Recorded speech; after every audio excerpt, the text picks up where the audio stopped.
Hola, ¿qué tal? Bienvenidos al curso de literatura, soy el profesor José Córdoba y vamos a desarrollar la semana 6 respecto a los temas de la narrativa picaresca y el barroco. Bien, vamos a desarrollar como primer punto el tema de la narrativa picaresca o novela picaresca también. En muchos ejercicios, aquí en la pre y también en los simulacros, han consistido en saber identificar las características más resaltantes de la novela picaresca. Muy bien, en toda novela picaresca vamos a encontrar como protagonista a un pícaro. El pícaro como el antihéroe. ¿Por qué antihéroe? ¿A qué se refiere? ¿Cuál es la diferencia con el héroe? El héroe tradicionalmente es un personaje que encarna valores. Es el prototipo, ¿no?, de una serie de valores, encarna los ideales de un pueblo, de una nación. En la novela picaresca, si nos ponemos a pensar en el Lazarillo de Tormes como la obra representativa, ¿quién es el Lazarillo? Es un personaje marginal que se va a ganar la vida engañando, estafando, robando, ¿verdad? Por lo tanto, posee una serie de antivalores. Por eso se habla del antihéroe. Contrasta entonces o se opone a la noción del héroe clásico. También se opone a la noción del caballero.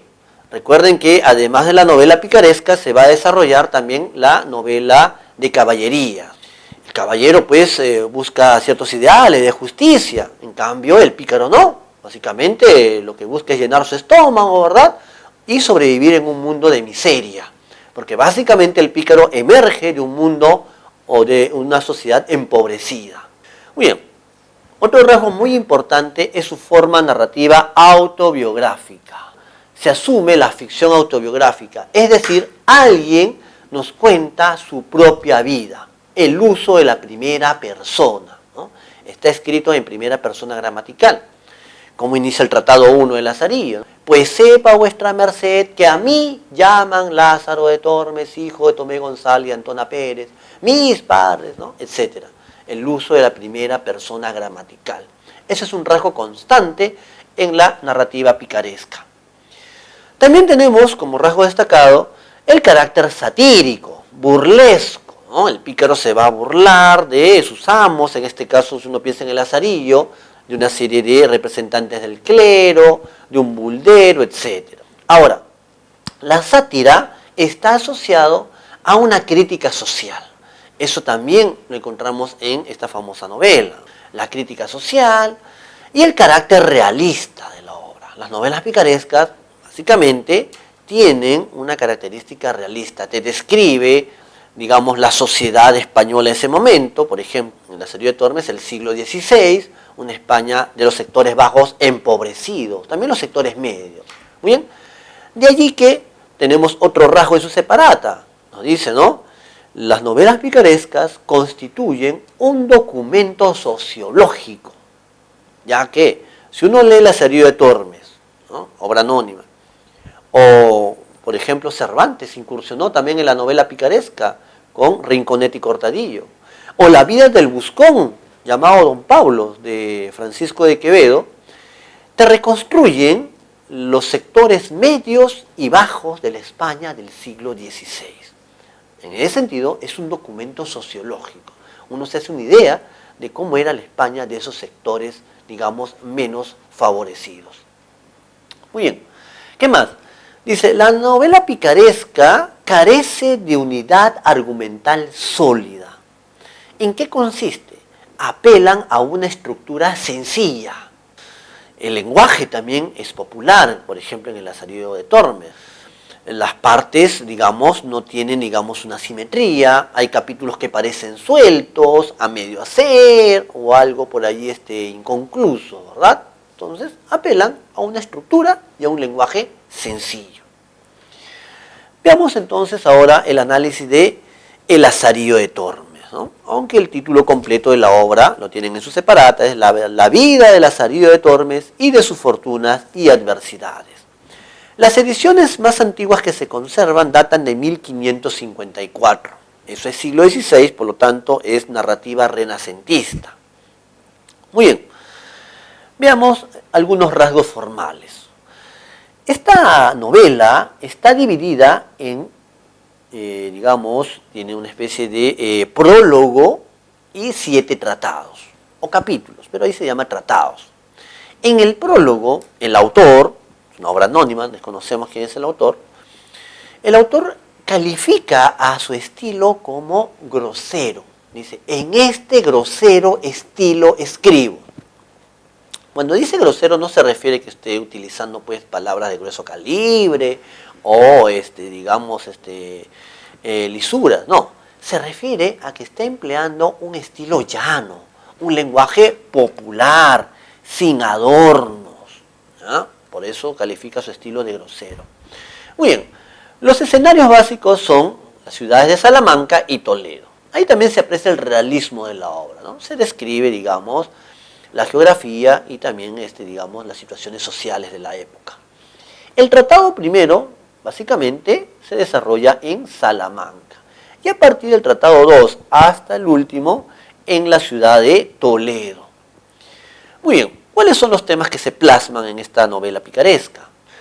El tema central, digamos, gira en torno a la honra y la pobreza. Hemos dicho que el pícaro surge generalmente de un medio social empobrecido y por eso tiene que sobrevivir, digamos, mediante el robo, la astucia, el engaño, ¿no?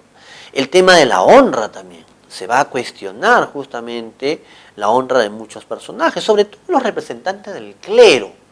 Y ahí viene un subtema también que está presente en la novela y lo indica tu separata.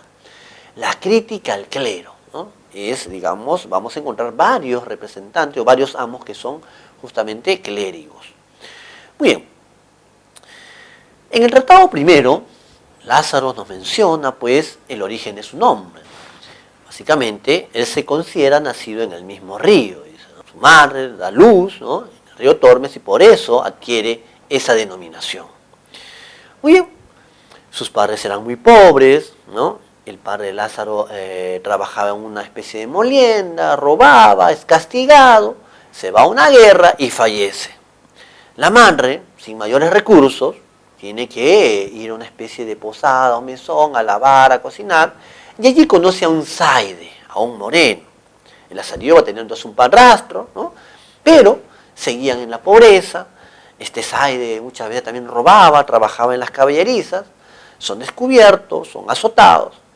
Y ya siendo niño el lazarillo, llega a Salamanca un ciego limosnero, ¿no? Muy bien, este ciego pues se dedicaba allí a pedir limosnas, a decir a la gente que tenía una serie de rezos que curaban diversos males, engañaba en realidad a la gente, ¿no? Y de pronto le pide a la mamá de Lazarillo que le entregue a este niño, ¿no?, para que sea pues su guía.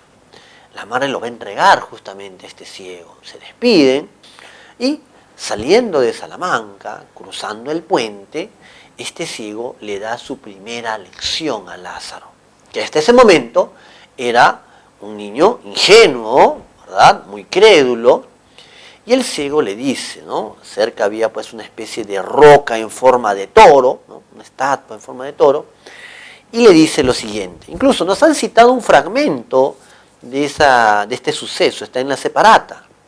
El ciego le dice, Lázaro, llega el oído a este toro y oirás gran ruido dentro de él.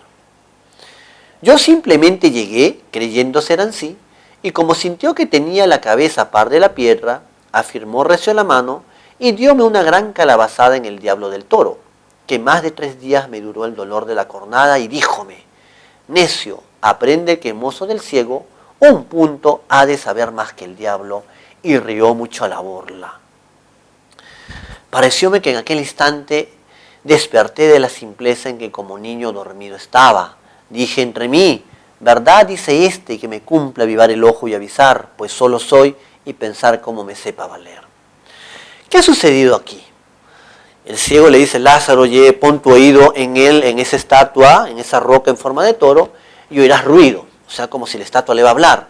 Lázaro, ingenuo, le cree, pone su cabeza, y el ciego cuando lo siente, le da un golpe muy duro, que más de 3 días le duró el dolor de cabeza. Y riéndose le dice, necio, aprende que el mozo del ciego un punto ha de saber más que el diablo. ¿Qué le está diciendo? No seas ingenuo. ¿Cómo vas a creer que ese toro de piedra te va a hablar? Y en ese instante, el Lazarillo para sí mismo se dice, ¿no? Parecióme que en aquel instante desperté, dice, de la simpleza en que como niño dormido estaba. Pierde su ingenuidad entonces Lázaro. Se da cuenta que tiene que avivar el ojo, tiene que ser más listo, ¿verdad? Muy bien, por eso que el ciego va a ser su primer amo y quien lo inicia en el aprendizaje de pícaro. Es el ciego con quien lo inicia en este oficio, ¿no? Incluso, más adelante, Lázaro manifiesta que después de Dios y su madre, fue el ciego quien le dio la vida. Es decir, le enseñó muchos trucos, muchas astucias y engaños para poder sobrevivir, ¿no? Y Lázaro luego se lo va a agradecer. Aunque lamentablemente va a padecer también muchos maltratos, mucha hambre y miseria con diversos amos, ¿ah? Con el ciego tenemos diversas anécdotas. Ya hemos manifestado, incluso está en la separata, esta anécdota del toro de piedra, donde Lázaro pierde pues la ingenuidad, la inocencia, y comienza este aprendizaje pervertido, perverso, de una serie de antivalores, ¿no? Otra famosa anécdota con el ciego se refiere a la jarra de vino. El ciego, pues, cuando tenía buenas propinas, le pedía a Lázaro que le comprara, ¿no?, vino. Lázaro se va a enviciar y muchas veces cuando el ciego se descuidaba, se acercaba a la jarra y se tomaba el vino. El ciego, la siguiente ocasión, ¿qué hacía? Tapaba su jarra con su mano. Muy bien, Lázaro pues buscaba siempre la forma, ¿verdad?, de poder tomar el vino. Un día le dice que tenía frío, se acurruca entre sus piernas, como es una jarra de arcilla, hace un huequito en la jarra y comienza esta a caer, ¿verdad? Cae el vino, Lázaro está echado, con la boca arriba, cierra sus ojos y una vez que termina de tomarse el vino, tapa este huequito con arcilla.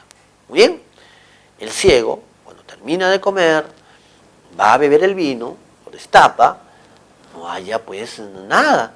Y comienza a pelear con Lázaro, ¿qué ha pasado? Lázaro le dice, yo no he tenido la culpa, tú has tenido tu jarra tapada todo el tiempo.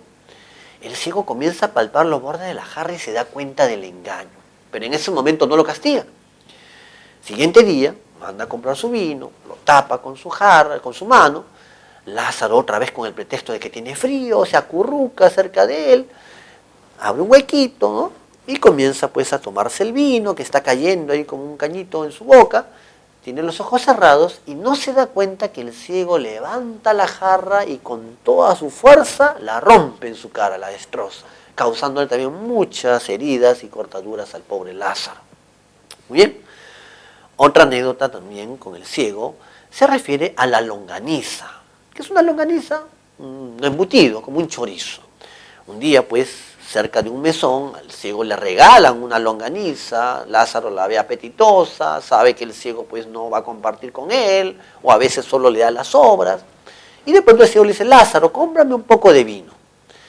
Una vez que Lázaro estaba saliendo, vio que el ciego había puesto su longaniza en una especie de parrilla, y Lázaro inmediatamente se le prende el foquito, y vio que al costadito había un nabo, y hace el cambio, pone el nabo en su lugar, y se va corriendo y comiéndose la longaniza. Cuando regresa, el ciego pues está ahí ya, ¿no?, masticando la longaniza, o lo que él cree que es la longaniza, y se da cuenta, ¿no? Es un nabo asado, eso no sabe, pues embutido. Le reclama a Lázaro, y le dice, pues no me eches la culpa a mí, esta vez yo no he sido, tú me has mandado a comprar vino, seguramente alguien que ha estado acá te ha hecho esa mala jugada. El ciego, que no le cree, ya ha habido muchas anécdotas, agarra al pequeño, le abre la boca y comienza a olisquearlo, mete su nariz en su boca y el pobre Lázaro, que recién había masticado la longaniza, esta vuelve a salir y lo golpea salvajemente. Cansado de tanto abuso, Lázaro decide abandonar entonces al ciego, pero antes se da su venganza.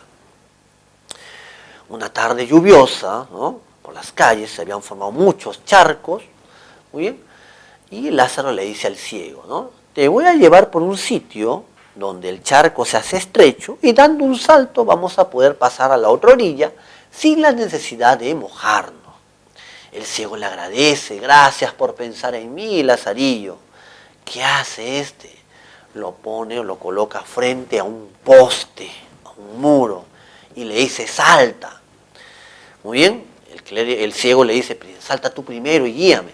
Lázaro se coloca al costado del poste, ¿no? Él dice, oh, muy bien, salta.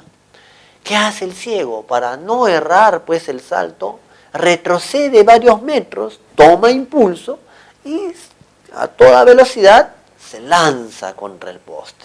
Evidentemente pues se llevó un golpe muy duro, muy recio, cae a tierra con parte del cráneo ahí fracturado, ensangrentado, y Lázaro le dice, ¿cómo?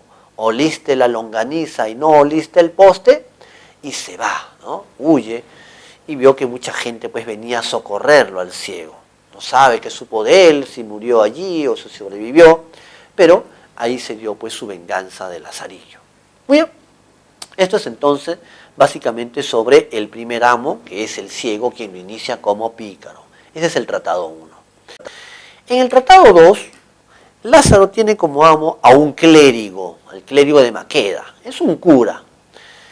Lázaro llega a la casa de este clérigo y este es más tacaño todavía. Tanto es así que Lázaro termina extrañando al ciego, ¿no? Porque este clérigo en la casa todos los alimentos los guarda en un arca, en un cofre. Y Lázaro estaba pues ya por desfallecer, estaba hueso y pellejo. A veces comía algo, cuando en el pueblo fallecía alguien, tenía que ir al clérigo y Lázaro como su ayudante, entonces la familia les daba de comer, les invitaba. Y hay un momento incluso en que Lazarillo dice, ¿no?, que me perdone Dios, pero yo rogaba que todos los días se muriese alguien en ese pueblo para poder comer, decía. Un día, para su buena suerte, que no estaba el clérigo, llega un cerrajero buscando trabajo, si hay algún trabajito en la casa, y Lázaro lo ve que cargaba un montón de llaves. Así que, muy astuto él, recuerden que es un pícaro, le dice, señor, se ha perdido la llave de este baúl donde mi amo, ¿no?, tiene allí muchos objetos y me va a castigar. Pruebe si una de esas llaves le hace.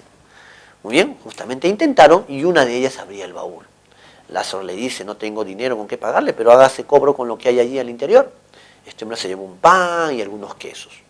Lázaro contento, ahora tenía una llave con acceso al paraíso, ¿no?, porque allí pues el clérigo dejaba pues sus alimentos. Lázaro comió bien ese día, varios panes, ¿verdad?, una bola de queso, etc. Muy bien, como nunca se puso a barrer contento la casa, de pronto llega el clérigo a guardar más alimentos, abre su baúl y se da cuenta de algo raro. Sus provisiones, en lugar de aumentar, disminuyen. Lo llama Lázaro y le dice, ¿qué ha pasado? Y el clérigo le manifiesta a Lázaro, vamos a dejar contado en tu presencia para no sospechar. Supongamos, ¿no?, estamos dejando 20 panes y 30 bolas de queso. Echa llave y se va. Lázaro, teniendo una llave, ¿va a poder comer lo que hay al interior de este cofre? No, porque ha dejado todo contado su amo. Lázaro otra vez triste, maldiciendo su mala suerte, ¿verdad? Pero es un pícaro. Se le prende el foquito y se da cuenta que este cofre o este baúl está de hecho de una madera ya polillada, ¿no? Le hace un hueco para hacerle creer que es un ratón y comienza con sus uñas a sacar migajitas de los panes y quesos. Y con esa masa ahora se va a alimentar. Llega el clérigo, uy, es un ratón, dice, ¿no? Parche ese hueco, ¿no? Al día siguiente otro hueco, otra vez a parchar. Los fines de semana estaba parchado por todos lados y sin encontrar al ratón. Desesperado, pregunta a los vecinos y le dicen que tal vez no es un ratón, sino es una víbora. Lázaro, sabiendo que su amo está al cuidado, no está sospechando, en las noches guardaba la llave en su boca. Para su mala suerte, una noche estaba roncando el Lazarillo y el aire de su ronquido salía por la rendija de la llave y se formaba un silbido. El clérigo en la noche cree que es la víbora que está silbando, en la oscuridad agarra un palo enorme, se acerca donde está el silbido y comienza con toda su fuerza a matar esa víbora. Era el pobre Lazarillo. Cuando trae una luz, encuentra pues al Lazarillo desmayado, inconsciente, con muchas heridas, y en la boca tenía un objeto extraño, era la llave. Lázaro narra pues que días después, cuando despierta, ¿no?, tenía pues toda la cara hinchada, ¿verdad?, lleno de ungüento, Y mientras duró su recuperación, el clérigo tuvo que alimentarlo pues con caldito de pollo, de gallina. Al menos comió bien, valió la pena tanto golpe que recibió, ¿no? Pero apenas estuvo recuperado, el clérigo lo puso de patitas en la calle. Muy bien. Tratado tercero. Bueno, aquí en todo caso, aquí vemos cómo el Lazarillo critica, se burla de la honra de este representante de la iglesia, ¿verdad? Que en lugar de predicar la caridad con los pobres era más tacaño que los demás.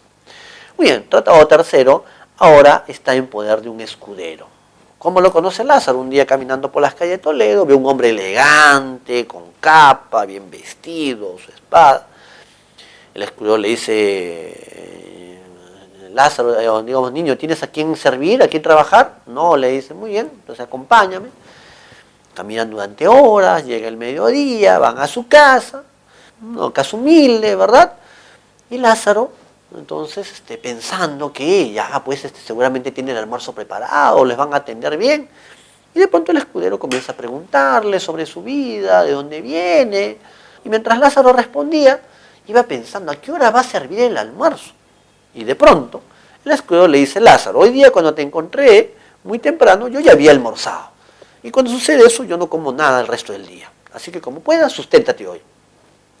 Lázaro saca pues de su bolsita lo que la gente le regala por caridad, panes duros, mendrugos, ¿verdad? Y comienza a comer delante de él. Y de pronto este hombre lo mira con una cara de hambre, de necesidad, que Lázaro se compadece. Le invita un pedazo de pan duro y el hombre se lo devora en 2 o 3 bocados.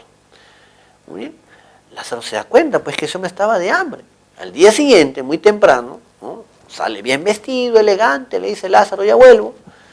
Llegaba el mediodía, no regresaba, y Lázaro tenía que ir a mendigar por las calles, a buscar algo que la gente le regale. Cuando retornó a casa, el escudero estaba allí, le dice, Lázaro, te has demorado, yo ya almorcé, no te he guardado nada. Y Lázaro otra vez saca lo que la gente le ha regalado por caridad y otra vez a compartir con este pobre hombre. Y así todos los días. El colmo, ahora Lázaro tiene que alimentar a su amo en lugar que el amo lo alimente.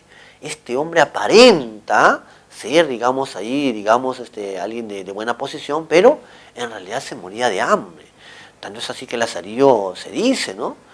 Si la gente supiera que si no fuera por su Lazarillo, este hombre pues padeciese hambre, miseria. Muy bien, ¿cuántos en España habrán así que por mantener su negra honra deciden pasar estas cosas? Dice, ¿no? Y es que el escudero un día le dijo que él provenía de buena familia y no podía tener cualquier trabajo. Un día vienen a alquilar la casa y el escudero se va con todo el dinero y lo abandona al pobre Lazarillo. En el tratado cuarto, es un tratado breve, con la justa tiene ni media página. Ahí menciona a Lázaro que tuvo como amo a un fraile mercedario, un fraile que le gustaba tener, dice, muchas amiguitas y salir por muchos lugares no adecuados para un fraile, dice, ¿no? Otra vez la crítica al clero. Ahí Lazarillo da a entender, pues que este fraile andaba en malos pasos, ¿no? Ese tratado cuarto, mucho es breve, ¿no? En el tratado quinto, Lázaro está trabajando o está en poder de un buldero. ¿Quién es el buldero? El que vende las bulas o las indulgencias. ¿Qué eran las indulgencias? En historia te han enseñado, ¿verdad? La iglesia, ¿verdad? Para poder agenciarse de mucho dinero, entonces, ¿qué hacía? Podías comprar tus pecados mediante las indulgencias, ¿verdad? Lázaro manifiesta, pues, que trabaja para un buldero que hacía falsos milagros para obligar a la gente a comprar las bulas. Otra vez, encontramos acá la crítica al clero, porque hay un tráfico con la fe de los creyentes. Luego, menciona otros amos que tuvo, ¿verdad? Son varios, hasta que, cuando ya está adulto, en el Tratado Séptimo, nos narra que ahora está trabajando para el arcipreste de San Salvador. San Salvador es un pueblo de Toledo. Muy bien. Lázaro es pregonero de vinos. ¿Qué significa aquí pregonero? O sea, va por las calles de Toledo anunciando, vendiendo los vinos del arcipreste, ¿no? Vendo vinos del arcipreste. Esa es ahora la labor de Lázaro. Ya es un trabajito que le reporta un beneficio económico. No mucho, pero ya al menos está adquiriendo otro estatus. Un día el arcipreste le dice, ¿no?, como lo ve muy trabajador a Lázaro, muy bien, es hora de que te establezcas, de que tengas una familia. Yo te recomiendo a mi criada para que te cases con ella, ¿verdad? Y además pueden alquilar una casita al costado de la mía para estar cerca. Lázaro contento. El arcipreste le da trabajo, le ofrece ahora una esposa y encima, ¿no?, una casa muy cerca. Muy bien, se casa con la criada del arcipreste. Aquí se está produciendo lo que se ha denominado el pecado de Lázaro. ¿En qué consiste o a qué se refiere? Lázaro, como pícaro, es un antihéroe, ¿correcto? Es el marginal. Y en esa posición de marginalidad critica la sociedad. Pero al casarse, ¿qué está pasando? Se está traicionando como marginal, se está reinsertando en esa sociedad que él tanto criticaba. A eso se llama pecado del pícaro. Deja de ser el marginal. Más aún, él que se había estado burlando de la honra de los demás, ahora su honra es cuestionada. Un día alguien le dice, Lázaro, ¿sabías tú que cada vez que estás afuera en las calles de Toledo vendiendo los vinos del arcipreste, tu esposa está mañana, tarde y noche en la casa de él y sale muy contenta de allí? Lázaro habla con el arcipreste, le niega, le dice no hagas caso a las habladurías de la gente, habla con su esposa, ella también con lágrimas en los ojos le jura pues que él es fiel, que son solamente malos comentarios. Muy bien, Lázaro les cree y cada vez que alguien pues quería comentarle algo pues que sobre su esposa y el arcipreste, Lázaro le dice, si eres mi amigo no comentes eso. En realidad Lázaro sabe lo que está pasando. Lázaro sabe lo que ocurre entre el arcipreste y su esposa, porque gracias a ello tiene trabajo. Muy bien, ahora Lázaro tiene que, digamos, tragarse su honra, ¿verdad? Porque gracias a ello está consiguiendo, digamos, un cierto estatus. Muy bien, entonces al final de la novela su honra también es cuestionada, ¿no? Bien, no olvidarse el tema central, la honra y la pobreza, pero también aparece acá la crítica a la iglesia o al clero. ¿No? Bien, veamos ahora el siguiente tema. El barroco. Habíamos manifestado que el barroco es una corriente literaria que se va a dar en el siglo XVII. Muy bien, coincide con un momento ya de decadencia. Tenemos pues la crisis del Imperio Español, ¿verdad? Derrotas militares, malos manejos políticos, sequías, etcétera, llevan pues a la crisis, ¿no?, y a la decadencia del Imperio Español. Muy bien, por eso que el estilo del barroco, ¿no?, su pensamiento es pesimista. Hay un cierto pesimismo en las obras barrocas debido a este elemento. Muy bien. Entre los principales rasgos o características destaca el estilo recargado, ¿no?, excesivos adornos. Muy bien, esto en poesía, por ejemplo, se manifiesta en la obra de Góngora mediante el uso de figuras literarias en abundancia como el hipérbatón y la metáfora. Hipérbatón, por ejemplo, es el desorden sintáctico y la metáfora es cómo puedes establecer un concepto por medio de otro. A eso, por ejemplo, le sumas alusiones mitológicas, latinismo, y tenemos un estilo muy recargado. En arquitectura se dio también con el uso de excesivos adornos. Muy bien. Otro rasgo también característico del barroco es la idea de movimiento-fragilidad. ¿Cómo se da esto? En el siglo XVII, en Europa se están produciendo importantes cambios políticos, descubrimientos científicos. Entonces, el hombre del barroco percibe que su mundo está en constante cambio, movimiento, y eso lleva entonces a la idea de la fragilidad humana, ¿verdad? Recuerda pues al protagonista de La vida es sueño. Segismundo no sabe si está despierto o está soñando, ¿verdad? Los límites no están precisos, ¿no? Cómo cambia, ¿no?, el mundo, ¿no? Esa idea, repito, se manifiesta en el barroco mediante esta suerte de fragilidad humana, el juego entre realidad y ficción. Eso nos lleva justamente al otro rasgo, el uso de los contrastes. los opuestos. Ejemplo, en la novela El ingenioso hidalgo Don Quijote de la Mancha. Sancho es el realista y el Quijote es el idealista. Ahí tenemos los contrastes. En La vida de sueño, justamente el tema central, la realidad y la ficción. La vida como una representación. Si la vida puede ser, digamos, asumida como una gran obra teatral, entonces nosotros solamente estamos representando un rol, una ficción otra vez. Recuerden este juego, realidad-ficción, ¿no? Calderón de la Barca tiene una obra muy representativa. ¿Cuál es? El gran teatro del mundo, ¿no? La vida como un gran teatro, como una gran puesta en escena donde nosotros solamente cumplimos un rol, estamos actuando. En la poesía barroca se van a utilizar mucho las alusiones mitológicas, ¿no? Muy bien. Veamos ahora lo que fue el teatro español del Siglo de Oro.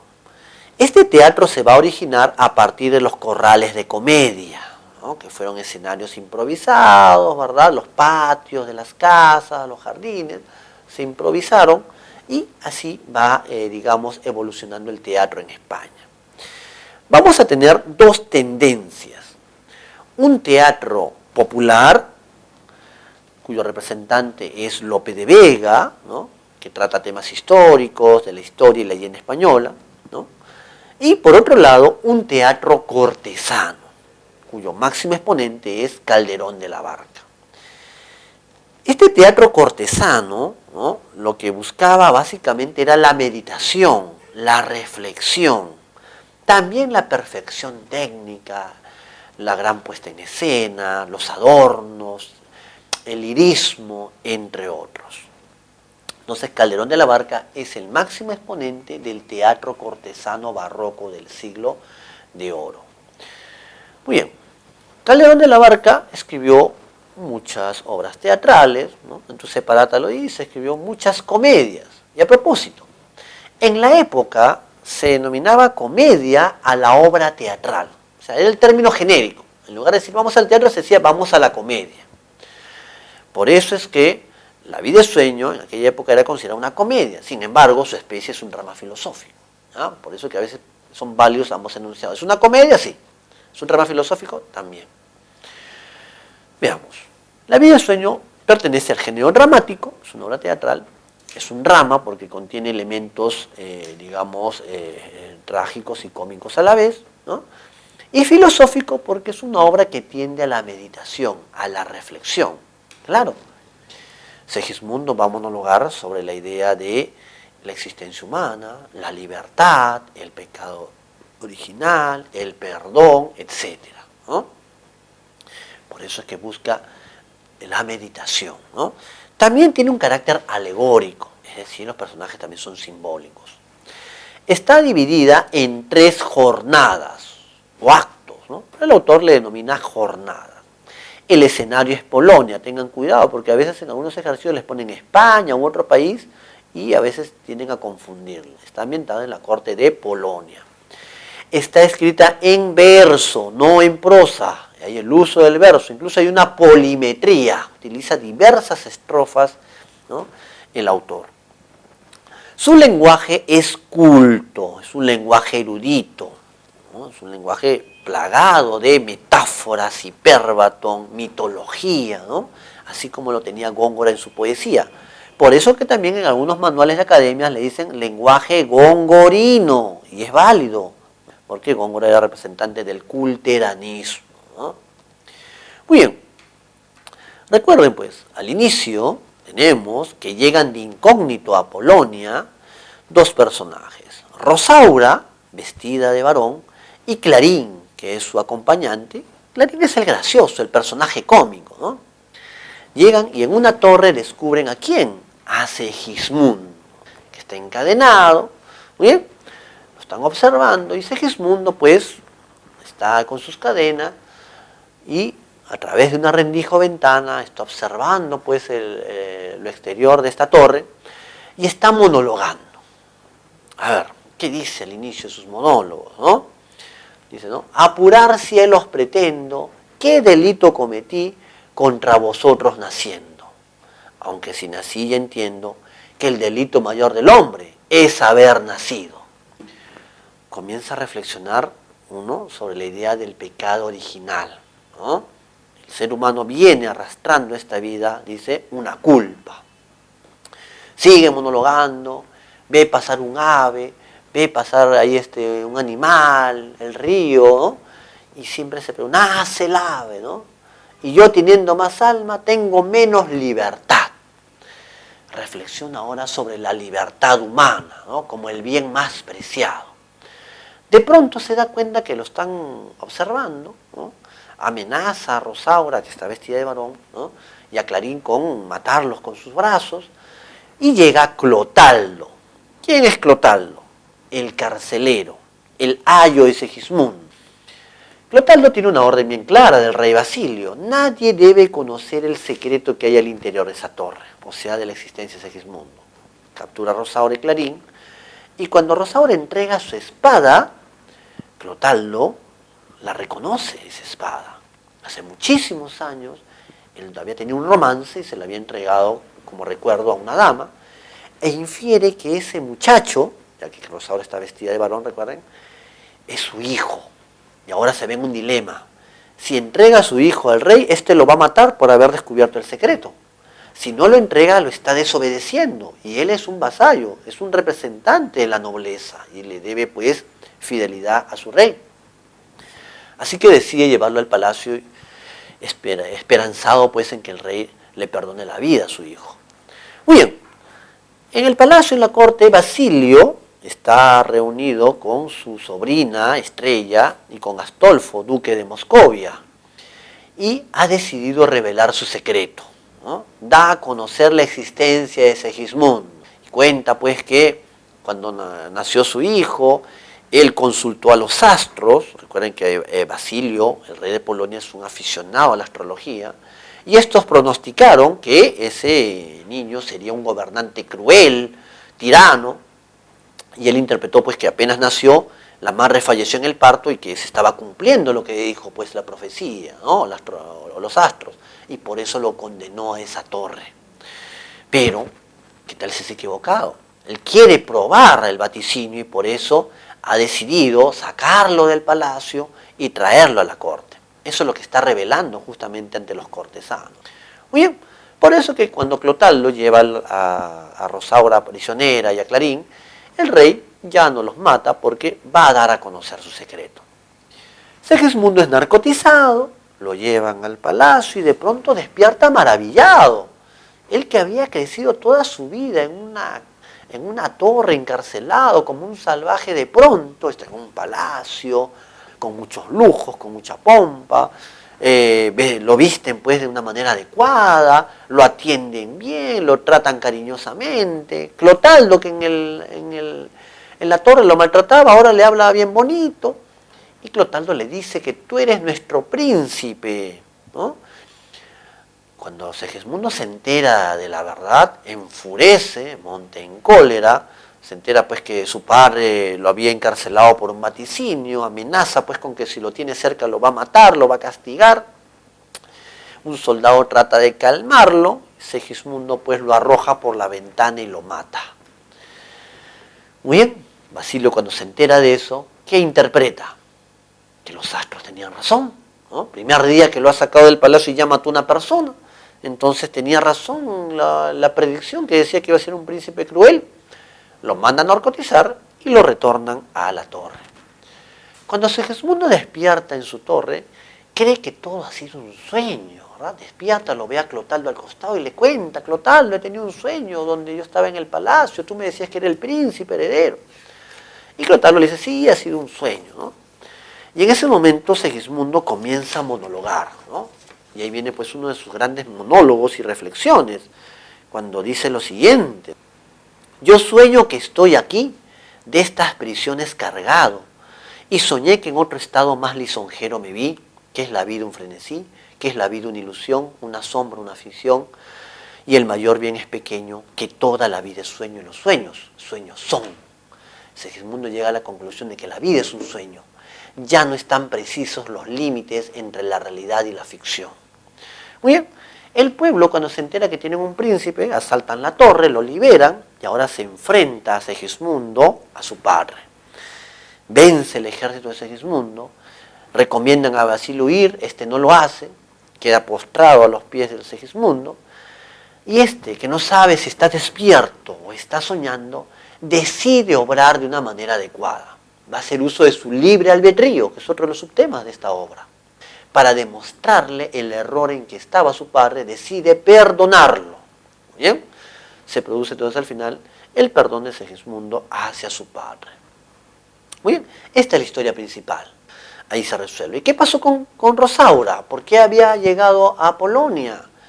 Ella buscaba hacer cumplir su palabra a Astolfo, duque de Moscovia, que le había prometido casarse hace mucho tiempo con ella.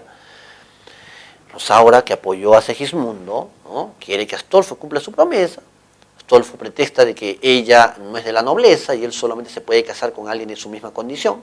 Y en ese momento Clotaldo la reconoce como hija y por lo tanto es una noble. Entonces Astolfo tiene que cumplir su palabra. Y más bien Segismundo ahora se promete casarse con su prima Estrella. ¿Qué pasó con Clarín el gracioso?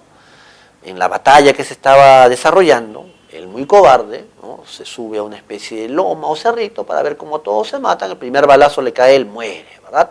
Buscando escapar de la muerte, la encontró más rápido que todos los demás. Muy bien, en la obra encontramos una constante reflexión acerca de la existencia humana y la libertad. Para el autor, la libertad es el bien más preciado.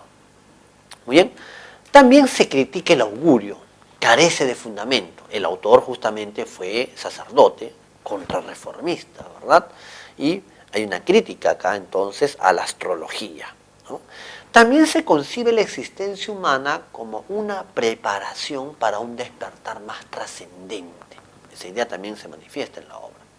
Muy bien, no olvidarse los roles de los personajes. Basilio es el rey de Polonia, Clotaldo es el carcelero y ayo de Segismundo, y Astolfo es el duque de Moscovia, un extranjero ambicioso, ¿no?, que pretendía casarse con Estrella para heredar el reino. Muy bien, ahí tenemos entonces lo principal acerca del argumento de la vida y sueño. Pasemos ahora al desarrollo de los ejercicios propuestos para esta semana. Comencemos con el desarrollo de los ejercicios propuestos. Ejercicio 1. Un fragmento de la obra de Lazarillo de Tormes, y la pregunta es: ¿qué característica de la novela picaresca resalta? Muy bien, veamos. Si nos damos cuenta, este es el inicio justamente del tratado primero, ¿no?, donde se dice, ¿no?, pues sepa vuestra merced ante todas cosas que a mí llaman Lázaro de Tormes, hijo de Tomé González y Antona Pérez. Mi nacimiento fue dentro del río Tormes, dice, por la cual causa tomé mi padre, ¿no? Entonces nos damos cuenta que tenemos el uso de la primera persona gramatical, la forma autobiográfica. Entonces esa sería la clave, empleo de la forma narrativa autobiográfica. ¿Por qué no puede ser la A? Si hemos dicho que emplea un lenguaje popular, pero no es barroco, pues. El barroco es lo contrario, ¿no? El barroco es un lenguaje pues recargado de excesivos adornos, ¿no? Por eso no puede ser. Además, aquí en la novela no hay un enfoque sociológico de la España del siglo XV, sino del siglo XVI. ¿Bien? No puede ser la B porque en el fragmento no hay una actitud crítica y moralizante. Si bien la narrativa picaresca, este es un rasgo de ella, la crítica social, en este fragmento no hay crítica social, ¿no? Solamente el narrador está diciendo, ¿no?, por qué obtuvo el nombre, quiénes fueron sus padres, ¿no?, de dónde eran, etcétera, ¿no? El empleo de la autobiografía. Siguiente ejercicio. 2. Con respecto a la verdad o falsedad de los siguientes enunciados de la novela picaresca, dice: mayormente se emplea el narrador en tercera persona, falso, ¿no?, más bien el narrador en primera persona. Recurre a procedimientos como el humor y la sátira, verdadero, ¿no? Se configura la aparición de un nuevo tipo de héroe, falso, antihéroe. El pícaro no es un héroe, es un antihéroe. ¿Refiere aspectos sociales de las clases media y baja? Exactamente, ¿no? Nos retrata la miseria de estos sectores. Por lo tanto, la clave sería la de falso verdadero, falso verdadero. Ejercicio 3. Tenemos otro fragmento. Dice, ¿no? Marque la alternativa que contiene el tema aludido. Aquí nos habla del arcipreste de San Salvador. Lázaro, digamos, está enfatizando del estatus que aquí ha llegado. Dice, tengo en mi señor arcipreste todo favor y ayuda. Ya no es pues un marginal, ya no pasa pobreza, ahora al menos tiene un trabajito. Pero también en este fragmento de acá, Lázaro nos refiere que hay gente que está murmurando acerca de lo que está pasando entre su esposa y el arcipreste. Las malas lenguas que nunca faltaron ni faltarán no nos dejan vivir. Muy bien, entonces, ¿qué tema se está desarrollando? La honra, ¿verdad? Muy bien, están criticando la honra de Lázaro, ¿no? La A. Ejercicio 4. Otro fragmento. Y dice, con respecto al fragmento citado de la novela Lazarillo de Tormes, la expresión subrayada de sed no era mi congoja se refiere a que Lazarillo... Muy bien, si nos damos cuenta en este fragmento, Lázaro nos está contando lo que está sucediendo con su amo, el escudero. Dice, ¿no? Le está invitando unos mendrugos de pan, lo ve a este hambriento, ¿verdad? Luego el escudero saca un jarro, ¿no? Lázaro cree que le va a invitar vino, sin embargo es agua, y dice, ¿no? Entonces tomé el jarro y bebí no mucho, porque de sed no era mi congoja. Claro, la pena de Lázaro no es por la sed, sino por la miseria y la falta de recursos que está padeciendo, ¿verdad? Por lo tanto, esta expresión se refiere a que Lázaro lamenta la pobreza de su amo. La clave es la E, entonces. Ejercicio 5. Dice, ¿no? Sobre Lazarillo de Tormes. En la novela, el pecado de Lázaro se produce cuando el protagonista... Muy bien, habíamos dicho que el pecado de Lázaro se da cuando éste se casa con la criada del arcipreste, ya que en ese momento está dejando de ser el marginal, se está reinsertando a la sociedad, se está traicionando como pícaro, ¿verdad? Entonces, la clave sería la B. Se casa con la criada del arcipreste y se reinserta a la sociedad. 6. Tenemos un fragmento, en este caso unos versos de la fábula de Polifemo y Galatea, obra de Luis de Góngora, y la pregunta es, ¿qué característica del barroco se evidencia? Bueno, hemos dicho que el barroco tiene varios rasgos. Aquí podemos apreciar, por ejemplo, si uno lee, cómo está todo desordenado a nivel sintáctico. No al cíclope atribuye, no la ofrenda, no a sátiro lascivo, ni a otro feo morador de las selvas, cuya rienda el sueño aflija, que aflojó el deseo, el niño Dios entonces de la venda, ostentación gloriosa, alto trofeo, quiere que al árbol de su madre sea. Hipérbaton. Además encontramos metáforas y alusiones mitológicas. El cíclope, aquí el niño Dios se refiere a Cupido, etc., ¿no? Por lo tanto, ¿qué característica del barroco se evidencia? Tenemos, en todo caso, el estilo recargado por el uso del hipérbaton y las alusiones a la mitología. La A. Secuencia verdadero o falso acerca de la vida y sueño, ¿no? Es una comedia barroca de tendencia reflexiva, verdadero. Recuerden que en la época esta obra era considerada una comedia, aunque actualmente sería un drama filosófico, es válido, ¿no? Tendencia filosófica, es decir, a la meditación. El estilo es solemne con alusiones mitológicas, correcto, también un estilo culterano. Su lenguaje justamente es culto, erudito, propenso a la meditación, verdadero. Exalta lo popular y es de carácter nacionalista, falso. Estas características son del teatro popular de Lope de Vega. Por lo tanto, la clave sería verdadero, verdadero, falso. La E. Ejercicio 8. Tenemos otro fragmento. La pregunta es, ¿qué se puede inferir respecto al desarrollo del argumento sobre la vida y sueño? Hay un diálogo entre Astolfo, ¿no?, los cortesanos, el rey Basilio, ¿no? Aquí el rey Basilio está dando a conocer el secreto, que tiene un hijo y que lo va a traer a la corte. Y los cortesanos justamente le están exigiendo que se los presente, ellos quieren saber de la existencia del príncipe. Muy bien, entonces, ¿Cuál sería la respuesta? Los cortesanos exigen a Basilio la presencia de Segismundo en la corte. ¿No? Ejercicio 9.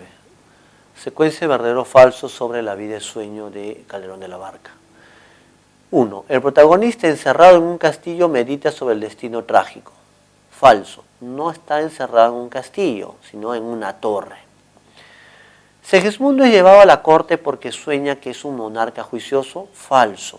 Es llevado a la corte a pedido del rey Basilio que quiere probar el vaticinio. Los polacos, acompañados por Segismundo, luchan contra el rey Basilio. Correcto. Recuerden que el pueblo libera a Segismundo porque quieren que él sea el heredero natural y no Astolfo, que era el duque de Moscovia, un extranjero. El vaticinio se cumple cuando Segismundo humilla y luego mata a Clotaldo en la obra Clotaldo no muere. Por lo tanto, la clave sería entonces falso, falso, verdadero, falso. La A. Correcto. La clave sería la A. Falso, falso, verdadero, falso. Pregunta 10. Completar el enunciado. Cuando Segismundo en prisión reflexiona sobre que el delito mayor del hombre es haber nacido, esto lo dice en relación a la... Muy bien. Ahí él menciona la idea de la culpa original, ¿no? Como que el ser humano viene arrastrando justamente una culpa. Muy bien. Entonces la clave es la D. La culpabilidad con la que nace el ser humano por el pecado original. Bien, eso es todo entonces. Muy bien, eso ha sido todo el desarrollo por estos ejercicios de la semana 6. Nos vemos en la siguiente clase.